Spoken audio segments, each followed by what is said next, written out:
So good afternoon. Thank you for coming. So welcome to this session. We are happy to co-chair this session. My name is Brenda Crabtree. I'm from the Instituto Nacional de Ciencias Médicas y Nutrición Salvador Subirán in the HIV unit, and together with my colleague Andrew Gulich. And Andrew Grulich. I'm from the HIV Epidemiology and Prevention Program at the Kirby Institute at University of New South Wales in Sydney, Australia. So we will get starting. There are very exciting studies to be presented. Our first speaker is going to present the following study, immediate versus delayed oral etoposide among HIV infected individuals with limited stage KS, initiating ART, A5264 AMSC or O67 study, presented by Meena Hosenpour. Dr. Hosenpour is the scientific director of the UNC project in the Lilongwe, Malawi, and professor of the medicine of UNC Chapel Hill. Meena, please. Thank you, and thank you for coming, and thank you for the organizers for giving us the opportunity to present our primary results from this study. I'm presenting on behalf of my co-authors, and this project is funded by the AIDS Clinical Trials Group in the AIDS Malignancy Consortium. There is high mortality and morbidity from KS. It is the most common HIV-associated cancer that we see, and we need to improve the outcomes for these individuals. The current standard of care is that all patients with KS should receive ART. Those with advanced disease generally receive chemotherapy, but for mild to moderate disease, it remains unclear whether they get a benefit. Some may respond to ART alone, but others may have significant progression. Therefore, it would be beneficial if an inexpensive oral medication could be added to an ART regimen and improve outcomes. Therefore, our hypothesis was the addition of oral etoposide, an active agent against KS, in addition to antiretrovirals, would improve outcomes among KS patients with mild to moderate disease. Our study enrolled HIV-positive individuals with mild to moderate KS, and they were initiating ART with tenofovir, emtricitabine, and efavirenz. We randomized 190 participants to Arm A, which is the as-needed arm. This was individuals started ART and were only provided with the etoposide in the event that they had KS progression. For Arm B, these individuals started the same ART, but they also received etoposide at 50 to 100 milligrams per day for 7 days and received this every 2 weeks for 6 to 8 cycles, depending on tolerability. Our primary outcome was at 48 weeks. The participants that we enrolled included 30% were female, 95% were African descent. The majority had T1 disease, so those that had T0 were about 40%. The T1 disease was represented primarily by oral KS or edema that did not limit function. The study included a primary endpoint that was a composite of progression, the use of alternative chemotherapy other than etoposide, death, or loss to follow-up. As you can see, the rate of failure was essentially identical between the two arms. The reason for failure was different in that more participants in the progression had progression in the as-needed arm, and more in the immediate arm had a use of alternative chemotherapy. And notably, the response rates, which is our best response, were similar at 30% for each of the groups. In this case, the majority of positive responses were partial rather than complete. We also did time to event analyses, and we looked at the time to treatment failure, progression, KS-IRIS, and KS response. In the dotted line, this is the immediate arm, and the dark line is the as needed. For all of these analyses, these favor the immediate arm. That is, the time to failure was slower, there was less KS-IRIS, the time to progression was slower, and there was a faster time to response. However, none of these responses were durable through week 48, such that they were similar at that time. So we saw no difference in 48 weeks in the primary outcome. KS progression and mortality were actually very high for both of these treatment strategies, such that there isn't a recommended one in these strategies. There is much improvement that can be done. Some measures did favor the immediate arm. However, they weren't durable.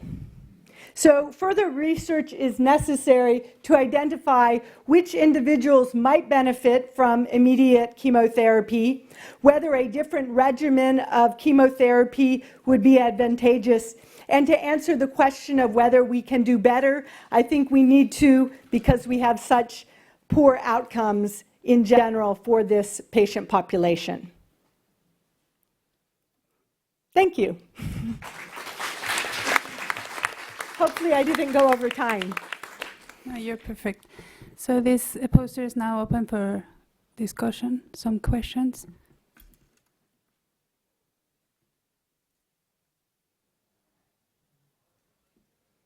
Now, can I just ask, the occurrence of KS-IRIS, was that significantly related to treatment? You said it was less common in those with immediate treatment. It just wasn't clear whether that was a statistically significant difference. It was, yes. I flew through it too quickly because we have limited time. The poster is more detailed. We had similar safety profiles, since I have a minute. So there wasn't a safety issue with the etoposide.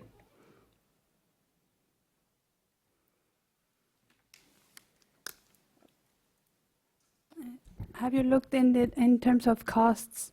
Do you think it's a feasible strategy to give this a...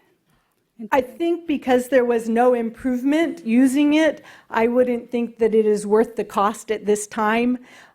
We are going to be doing more analysis to look at what groups benefited the most and see if there is a different strategy.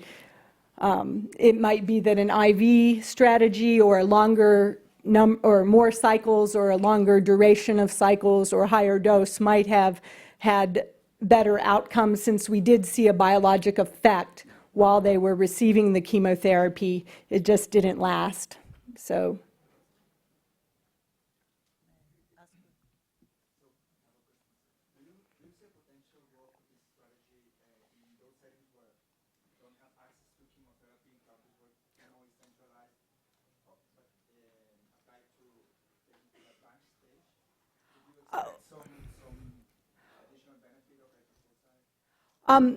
That was a question that was answered by a companion study called 5263 that was looking at advanced KS as to whether the oral chemotherapy would be effective, and that arm was found to be inferior. The other two arms of that study are ongoing, but this was the idea that an oral drug could be delivered more broadly than one that requires IV therapy. Did you see an impact of chemotherapy on immunoconstitution? We had the same CD4 count change at 48 weeks in both arms. So there wasn't any difference in virologic suppression or CD4 recovery.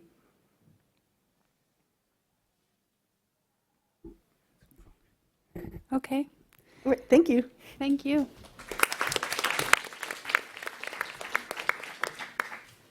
So our next speaker is Gladys Bamawi. She's a medical and research officer working at the IFAKARA Health Institute for over a year now and mainly deal with HIV patients. She treats patients living with HIV and opportunistic infections according to national and local guidelines. Her study is implementing CRAG screening in HIV patients, initiating ART in rural HIV clinics with regular absence of CD4 testing services in rural Tanzania. Gladys, please. Thank you. So this is the research which was done in a rural Tanzania settings. And we had 3 aims in implementing CRAG screening in our district. Actually, the first aim was to determine the CRAG prevalence in the rural Kilombero district, but also we wanted to demonstrate the feasibility of integrating point of care and preemptive antifungal therapy for patients in a normal routine clinic for patients who are starting on ART, regardless of CD4 testing services. But also, we wanted to know the survival improvement of patients with cryptococcal meningitis at the district level in the implementation of optimal therapy at the district center. These are our methods, and this is on the right. This is a summary of the CRAG screening algorithm. On the left is for patients who are from peripheral HIV clinics, and the right is at the cervical center. And for those who were from the peripheral health HIV clinics, according to the clinician-based screening, all patients who are positive were referred to St. Francis. And for those who are the referral center, who are newly diagnosed, initiated counseling and testing was done, and CRAG reflex testing was available in the electronic reporting system. For all the patients who are CRAG positive, diagnostic lumbar puncture was done, and for those who had CSF CRAG positive, were attended with amphotericin and fluconazole. And for those who are negative, were initiated ART after 2 weeks after implementation of fluconazole. On the right side is the study area and the site recruitment site, and St. Francis is where the management of cryptococcal meningitis was done. And from this study, we can see these are our results. And in a period of 1 year, we had almost 1,000 patients who were enrolled into care, and almost more than 50% of our patients were from peripheral clinics. And overall prevalence was almost 5 for CRAG positive patients, and we could not see any difference between testing CRAG positive from the peripheral clinics or from the referral center. And CSF CRAG positivity was seen in among at least almost 50% of our patients. And from this data, we can see that almost 42 patients were able to complete the fluconazole induction and consolidation phase. And after 2 weeks, only 46% of the patients were started on ART.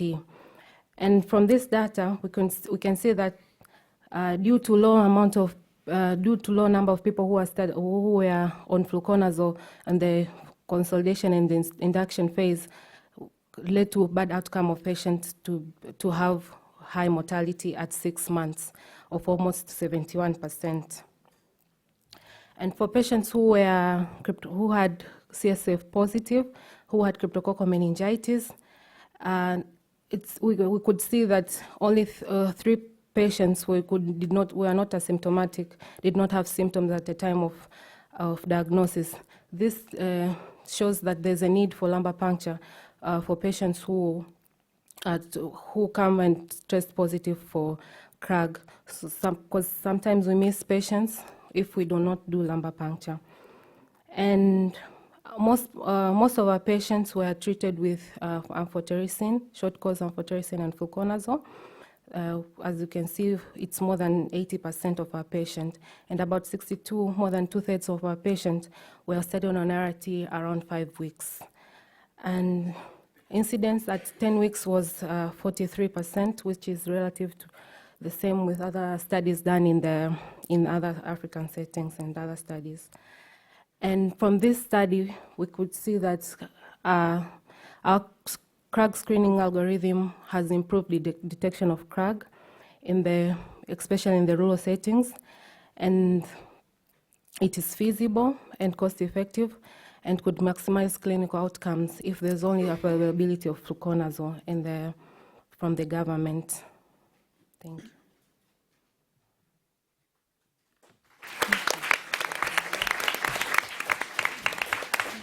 So any questions? Please go to the microphone. Thank you.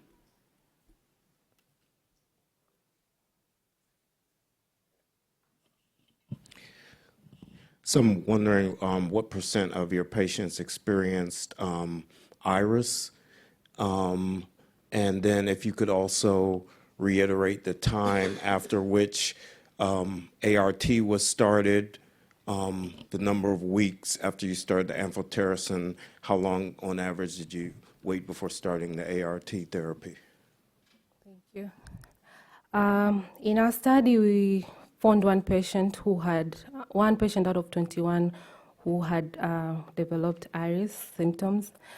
But also from the study, as I said from this slide, we can see that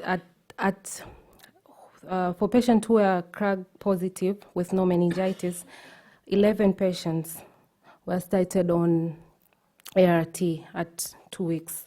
And for patients with Cryptococcal meningitis were started on ART at 5 weeks. And these patients were 13 of them, as seen from the table. Yes.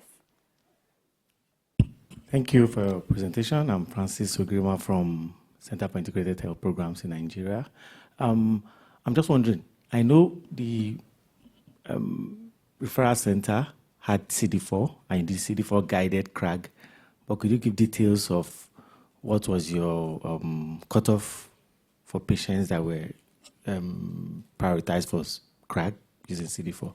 Okay. And secondly, again, can you just speak about the cost of CRAG versus, cost of CRAG, fluconazole, amphotericin B versus cost of CD4 machines in those communities? Thank you. From the first question,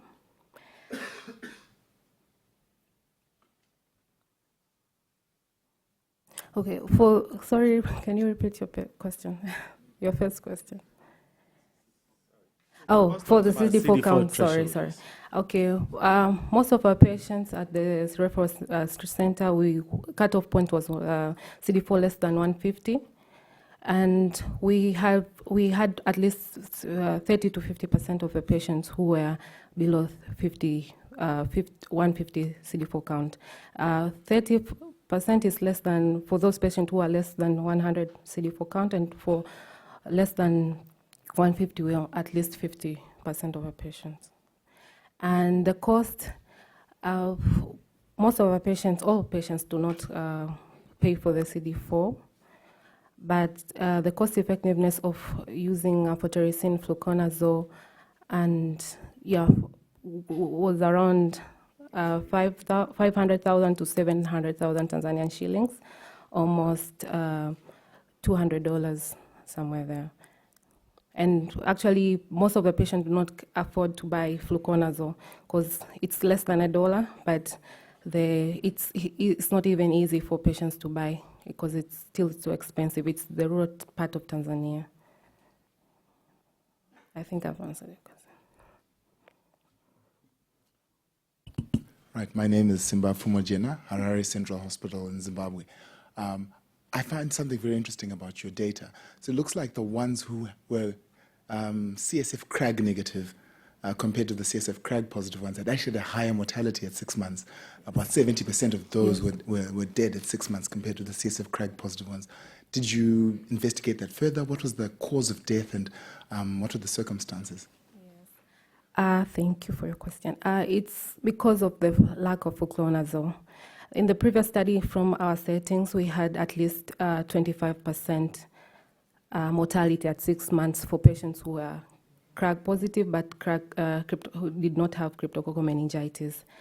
And it's interesting in this study that we had so much mortality at 6 months of about 70%, and this is because of an availability of fluconazole. We had frequent stockouts of fluconazole, and we rely so much on the government for availability of fluconazole. Since we didn't have fluconazole from the government, that led to a higher mortality of our patients to die.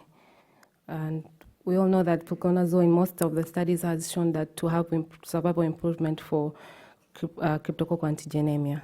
And since we didn't have, most patients died.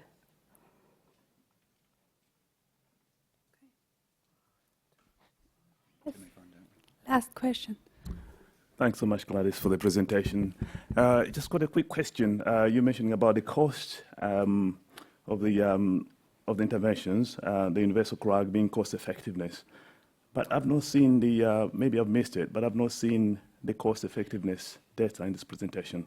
I've seen the effectiveness of it, but not the cost effectiveness. This is still preliminary data, but we will include that. So we're still including, but we saw the cost effectiveness of doing CRAG screening in the district than treating cryptococcal meningitis. I just didn't include it. Thank you.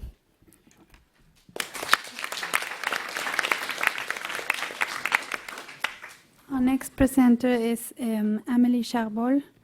She's an infectious disease physician at the Corbel Hospital here in France.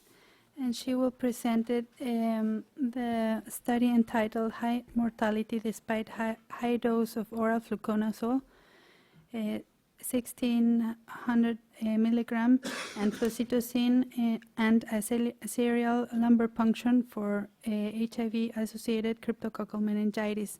The NRS 12257 study in the Burundi and Ivory Coast. Please. Ladies and gentlemen, thank you for inviting me presenting our work about cryptococcal meningitis in Burundi and Côte d'Ivoire.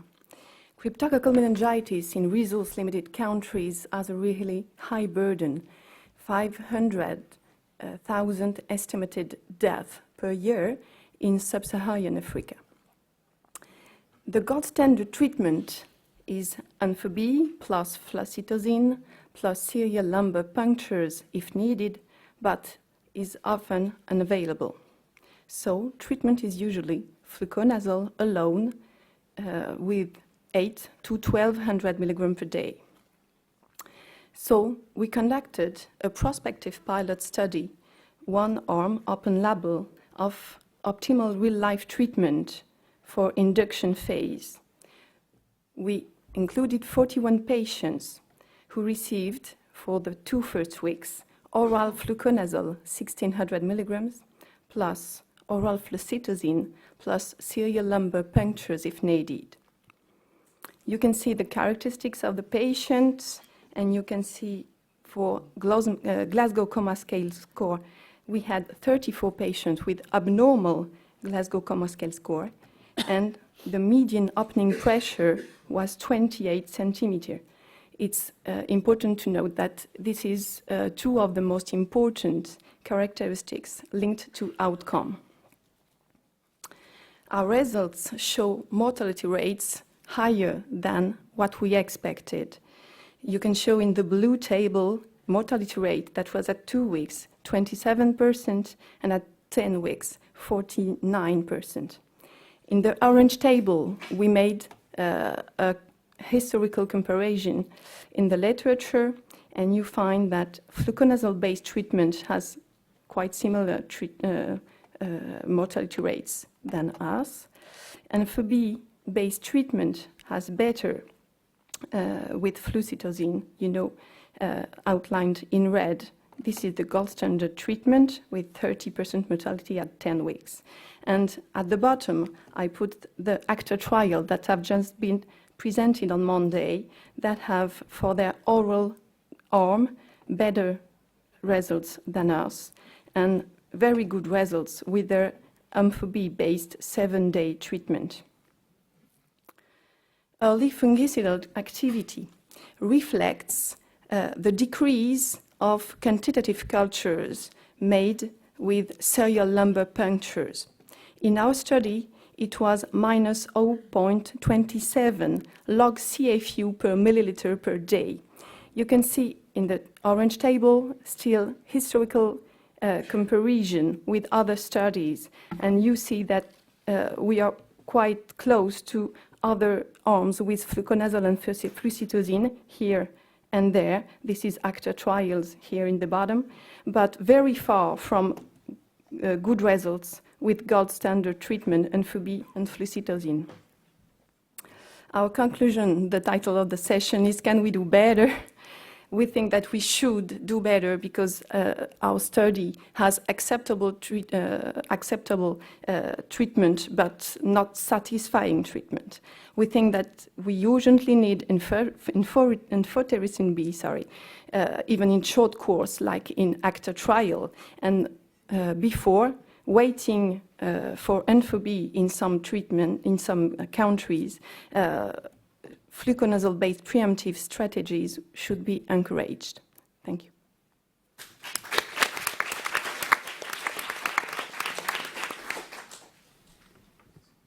Yes, please.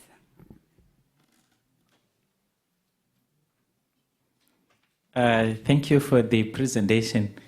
My name is Godfrey Mungwadzi from the University of Zimbabwe. I wanted to ask you about the data that you are comparing the high mortality of your study to. Do you have data about cryptococcal meningitis in terms of mortality when you use amphotericin B and flucytosine in Cote d'Ivoire and Burundi? Because I think it would have been nicer if you had treated those with amphotericin and flucytosine and compare them with those that received flucytosine and fluconazole alone in that setting. Because maybe the mortality rates, even if you treat them with amphotericin B and flucytosine, might be higher in your setting, depending on other things. Thank you for your question. That's very interesting. I show you this slide. I think you're partly right, because there must be effect centers for the historical comparison, and this is only historical comparison. I agree with you, but amphotericin B, when you see this study made in Vietnam, you see that alone and with flucytosine you have very big differences. So you can even have in one center, this is one center in Vietnam, very big differences.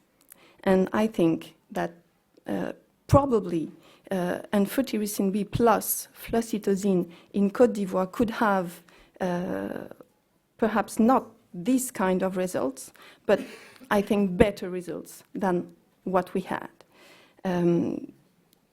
Because of EFA, it's less fungicidal. I think we must have a good fungicidal activity in the 2 first weeks.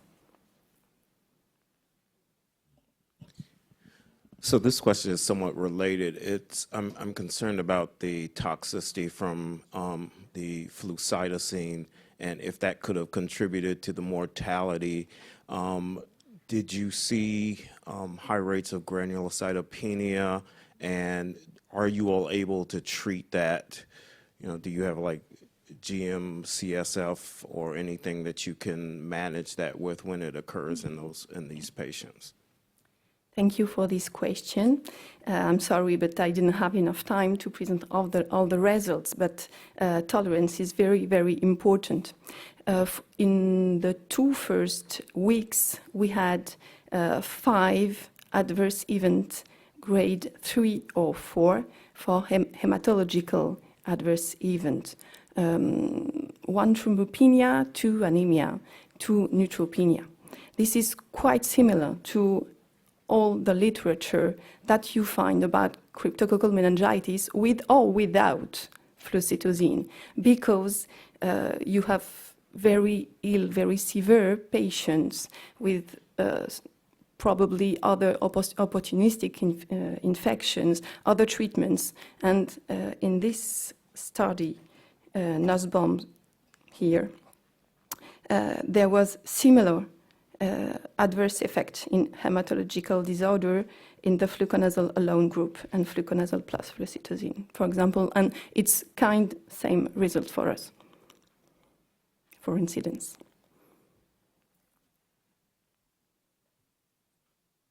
Is there another question? Yes, Kidanga from Chai. I just wanted to ask, you say there was serial lumbar puncture among the patients, and in previous studies have been shown that the use of serial lumbar puncture also helped to reduce the mortality among patients with cryptococcal meningitis. So I just wanted to know, in this group of patients, how serially was it done, and what was the, was it determined who should or should not have serial lumbar puncture, and if it was compared between those who had serial lumbar puncture and who didn't have serial lumbar puncture in terms of mortality? Thank you for your question. We wanted to have a protocol with very important accordance to serial lumbar punctures. From our 41 patients, 37 had intracranial pressure measured, and you can see that 48% of them had pressure above 30 centimeters. We had a protocol according to IDSA protocol, and it was applicable for all the 37 that could have pressure measured.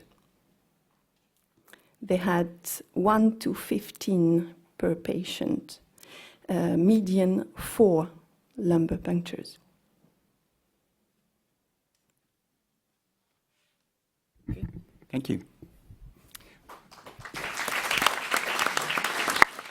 So we're going to make a change now to human papillomavirus, and our first presenter of these couple of abstracts is Laurence Weiss from the Hôpital Georges Pompidou here in Paris, France, and she works in clinical immunology research in HIV pathogenesis, inflammation and co-infections, and she's presenting her abstract on various anal intraepithelial neoplasia screening strategies.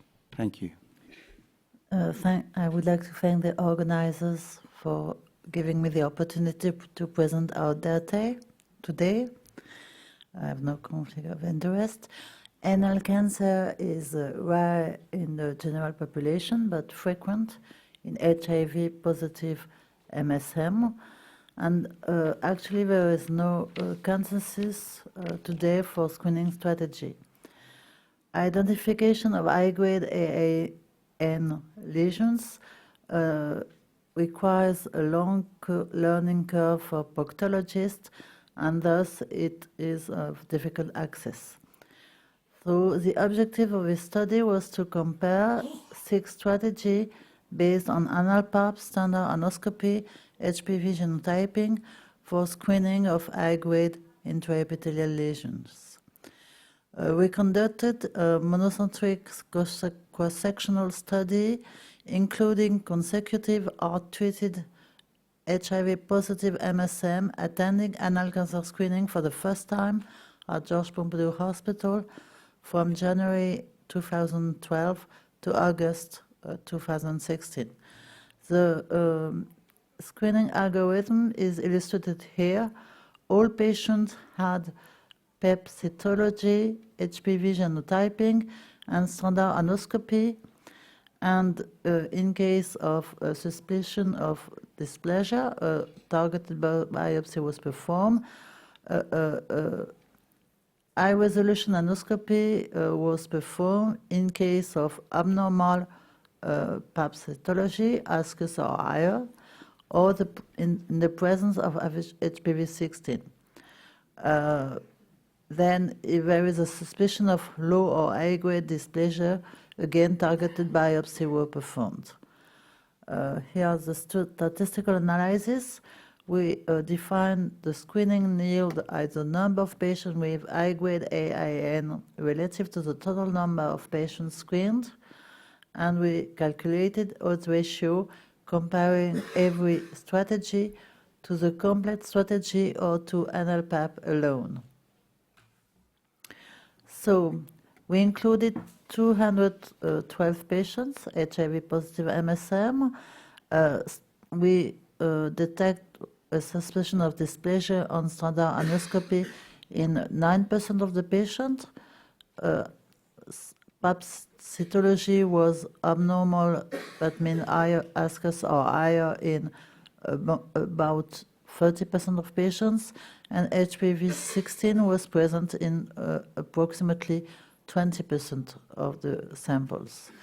So altogether, HRA, high-resolution anoscopy, was performed in 30% of the patients, and finally, target biopsies were performed in 59 patients, and we found high-grade AIN in 27 patients. So the table here illustrates screening strategy yields to detect high-grade AIN, compare with the complete strategy here and PEP alone here. As you can see, the complex strategy yield was higher than standard anoscopy alone or HPV-16. When we compare the other strategy, we can see here that although there was no significant differences, the dual strategy NLPAP plus HPV-16 or standard anoscopy plus NLPAP gave higher yields than the other single strategies. When we took NLPAP as the reference, we can see here that standard anoscopy gave lower yield, significantly lower yield than NLPAP, and the dual strategies, although not significantly different from NLPAP, gave higher yields than NLPAP alone, and closest yields. So, to conclude, among the single screening strategies, PEP alone had higher yields than standard anoscopy and HPV-16 genotyping. Among the dual combination strategies, NLPAP plus HPV-16 or standard anoscopy plus NLPAP strategies had the closest yield compared to the complete strategy. However, SA might reduce the participation or acceptance rate of the standard anoscopy plus NLPAP strategy. So, given the limited number of physicians trained in high-resolution anoscopy and the perspective of cell sampling, NLPAP plus HPV-16 screening might be the best strategy to increase screening acceptance and to identify high-grade AIN in HIV-positive MSM. I would like to acknowledge all my co-authors, Pauline Boucheron, Sophie Grabar in the Groupe Hospitalier Hôtel Dieu. They did statistical and methodological analysis. Nadia Fatala, Vincent de Paradès, especially Simon Pernaud as a pathologist, my team in the clinical immunology and the virologist. Thank Thank you for your attention. We have time for just one or two questions, and a reminder, there are two microphones on this side as well if there's questions from this side. Any questions? Can I just ask, the prevalence of high-grade disease that you found is very much towards the lower end of what most investigators in this find, and most experienced investigators, you see a prevalence of 40% or more in this population. Would you like to comment on that? Yes, we found very lower prevalence of high-grade AIN compared to the literature, but this rate of high-grade AIN is similar to that observed in other centers in France, especially in Paris, and I don't know why. Perhaps we did a screening for a long time in the center, but we selected patients who had the first screening test for this analysis. In your first slide review, you did mention that, and I very much agree with you on this, that there's a very long learning curve in Yes. high-resolution anoscopy. So how experienced were your high-resolution anoscopists? Had they been working in the field for years, or? Yes, he is doing all the HRA, and he was trained 4 years ago, I think, 4 or 5 years ago. So he has a good experience in this exam. Thank you. Okay, if there are no more questions, we might move on. Thank you. Our next presenter is Sophie Lecoeur. Sophie holds an MD and PhD in epidemiology from Paris University. She's a senior researcher at the French National Institute of Demography. French have done many good things for this world, and is PI of the study on cervical lesions and HPV infections in HIV-positive women in Thailand. Thanks, Sophie. Good afternoon. I will continue the French series of speakers. I will present to you very briefly our study on HPV infection and cervical lesions in HIV-infected women on antiretroviral treatment in Thailand. This is a collaborative study between Chiang Mai University in Thailand, the French Institute of Demography, and the Program for Health Prevention and Treatment, PHPT, in Thailand. And I want to acknowledge here my co-authors.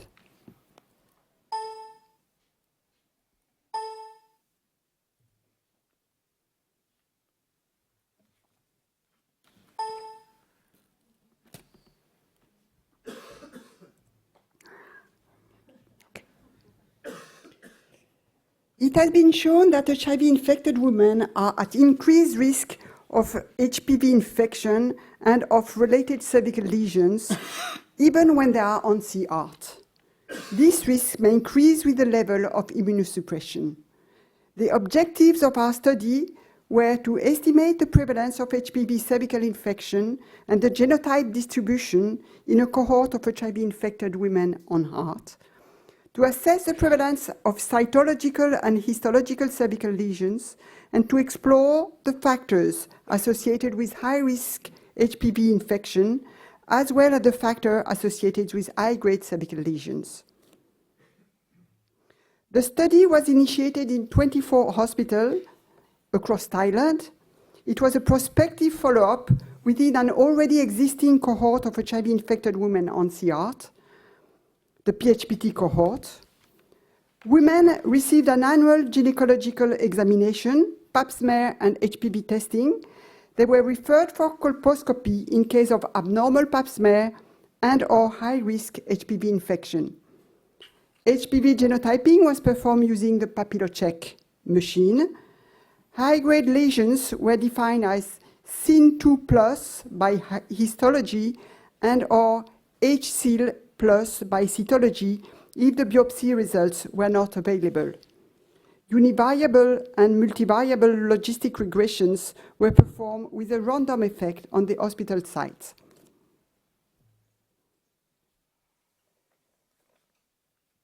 829 women were enrolled in the study. The median age was 40 years.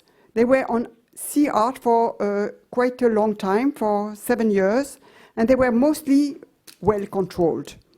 A total of 317 HPV genotypes were identified in 214 women, that is in 26% of these women. 19% had at least one high-risk HPV. Yeah. The most frequent genotype, HPV 52, was present in 5% of the women. HPV 16 was present in 3%, and HPV 18 in 1%.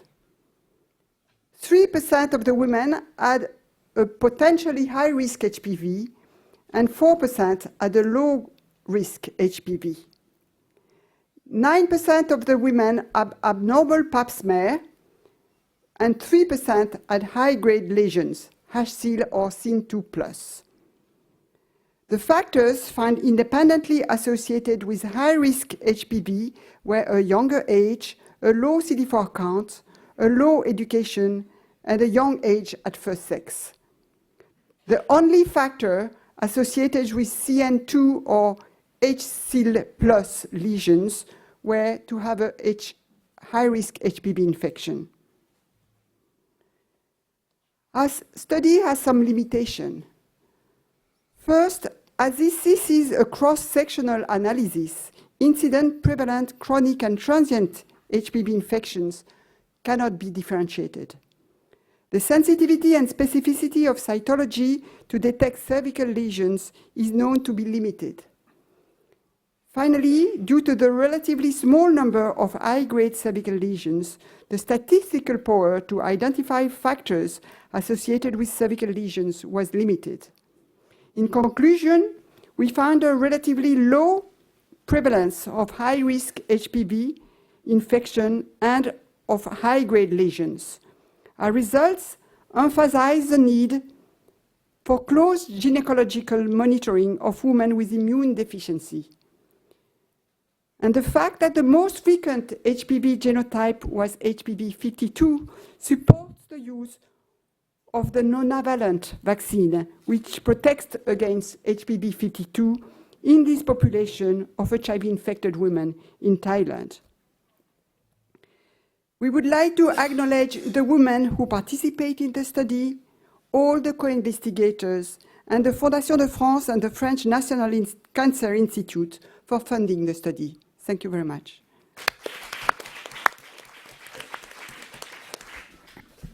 Any questions for Dr. Lacour?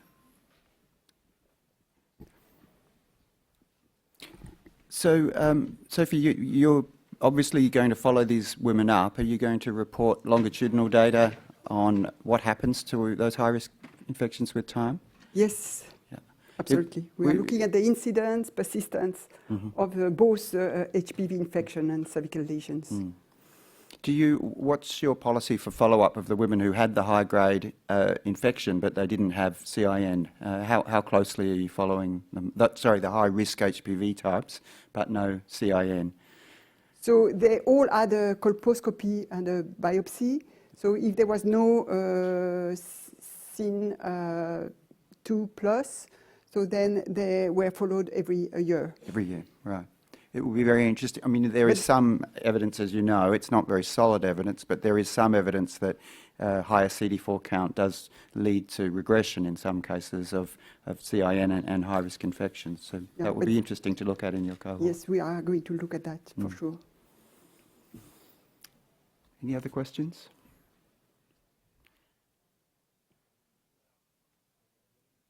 Okay, thank you. Okay, our final presenter today is Lucky Ngwira from Malawi. He holds a PhD from the Liverpool School of Tropical Medicine and an MPH from the University of London, and is trial coordinator and research associate of the Malawi-Liverpool Wellcome Trust. And he's presenting on screening for tuberculosis. Thank you. Thank you very much for that fantastic introduction, Chair. And the problem being the last one to present is there's been lots of good presentation from esteemed colleagues here, so it puts me into a lot of pressure to deliver, but we'll try. So as he mentioned, what we're looking at in our study was screening for TB, comparing the use of GeneXpert and the LED fluorescent microscopy. You might wonder why we're talking about TB in an HIV session.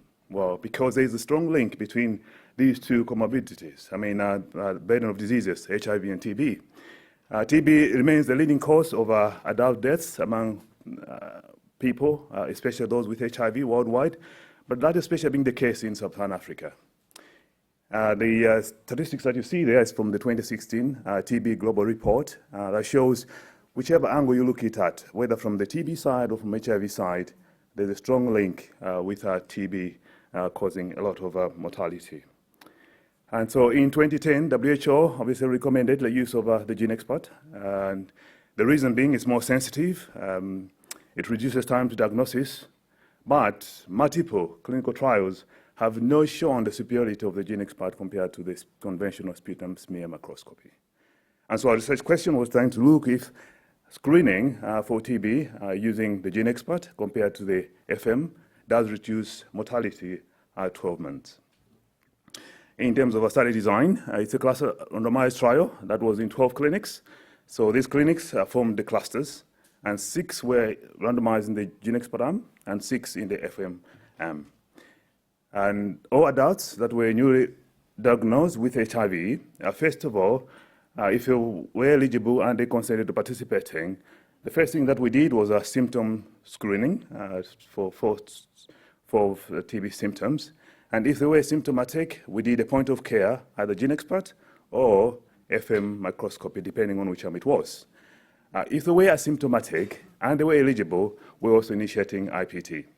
That's isoniazide preventive therapy in the TB side, not HIV. Just to mention as well that the follow-up period was 1 year, and the primary outcome was all-cause mortality at 12 months. And that's a concert flow chart that shows 3,040 newly diagnosed HIV-positive patients that were assessed for eligibility, and 1,842 were actually randomized, depending on the clinic that they were. And so we had 1,001 in the expert arm compared to 841 in the LED FM. Those are the results. The baseline characteristics doesn't show much difference between the two arms in terms of age, gender, WHO staging at enrollment, as well as general health at enrollment. Just to point out, if you look at the general health at an enrollment, there was a slight numbers in the excellent and poor in the LOED compared to the expert. But in the other characteristics, including smoking, previous TB treatment, and TB symptoms were similar between these two arms. And those are primary outcome. The events, we see 6.5 per 100 person years in the expert arm compared to the 7.8 in the LOED-FM. And the TB diagnosed at recruitment, at enrollment, was 2.4% in the expert arm compared to 1.2 in the LOED-FM. If we look at the rate ratios for all-cause mortality, there was no difference between these two arms. Obviously, it did reduce the mortality in the expert arm compared to the FM, but that was not statistically significant. And that was similarly for gender and age, except for age less than 35 or equal to, and WHO staging 1, 2. But for WHO stage 3 to 4, which was predefined as a secondary outcome, we see the difference in the reduction of mortality by 54% in the expert compared to the LOED-FM. And you can see those results in the Kaplan-Meier, where you see the FM leading to more mortality compared to the GeneXpert. So what we see in our results, our findings, is that screening for TB among rural adult Malawians who were newly diagnosed with HIV, it did not significantly affect all-cause mortality comparing the expert with FM, but it did reduce mortality among individuals with stage 3 or 4 of disease, and that by 54%. That occurring in the first 1 to 6 months of the stage 3 or 4 of the disease. A few limitations, though, that we have to highlight. First of all, the limited number of the clinics that we did recruitment in 12 clinics. And the other thing was there was a large number that were excluded from our study because they were coming from a non-traceable area, and that would have been very difficult for us to complete the follow-up. And also potential of lack of generalizing these results to outside of sub-Saharan African region. In conclusion, therefore, we see that screening for TB among rural adults in Malawi using a point-of-care expert relative to LOED-FM, it did not reduce overall cause mortality in this population, but it did increase the number of people diagnosed with TB at enrollment, and also it reduced the mortality by 54% of those in the stage 3 and 4 of WHO clinical stage. Quite a few people to acknowledge here, and the study staff, as well as the participants, and just to mention that the study was funded by the NIH. Thank you very much for staying to the very end and listening to the presentation. Thank you. You had no need to worry about the quality of your presentation. That was extremely clear. And a pretty impressive finding for a poster session, I think. More than a 50% mortality reduction in people with advanced disease. So surely people have some questions about that. It's a very striking finding. Please. Thank you, Lucky. Did you have a gold standard? Because you have performance of 2 tests here. You have the gene expert and the fluoroscopy or something. Did you compare this to a gold standard like culture? Yeah. So we did the culturing as well. But you can imagine in the setting that we are in our region, that the culture was done at the central laboratory. And so we're looking at using the gene expert as a point of care. So this was outside, I don't know if you've been to Malawi, Blantyre, and this was Cholo, which is a neighboring district. And so we did, after doing the point of care diagnosis, either expert or LOED-FM, we did bring the samples back into the central laboratory. How did the 2 arms compare to this standard? The standard, there wasn't any difference between the two. However, I got the poster just outside where some more results are displayed on there. Yeah. We have a couple of questions from the panel up here. Could you comment if the expert and the fluorescent microscopy were indeed point of care, or there was a significant turnaround time to get the result? Yeah. That's a very good question, Mina. As you know, the setting that we have in Malawi, you being based in Lilongwe, it's very difficult. And actually, I had this point as well last year when I attended the union conference to say when we talk about the use of a gene expert as a point of care, in the limited resources, it's really difficult when you talk about point of care gene expert. But to answer your question, the answer was yes. And it was very tricky. It was very difficult because we had to have our study, we didn't recruit all the 12 clinics at the first go. We did phase out. So we had 4 clinics, 2 in the expert arm and 2 in the LOED, and that we did for 3 years.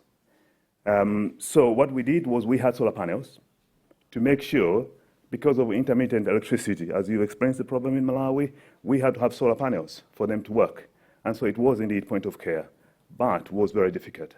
And I still maintain that using experts at the point of care, all these things have to be taken into consideration.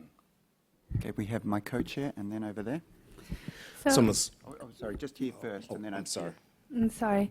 So is there a specific reason why you excluded asymptomatic patients? Because there are some data that extensive screening has an uptake of positive tuberculosis for about 10%. So can you comment on that? Yes. So the exclusion of asymptomatic was for the IPT, isoniazid preventive therapy initiation. They weren't excluded in the study. Yeah. So all asymptomatic and asymptomatic were in the study, but the exclusion I was talking about was for the initiation of the IPT.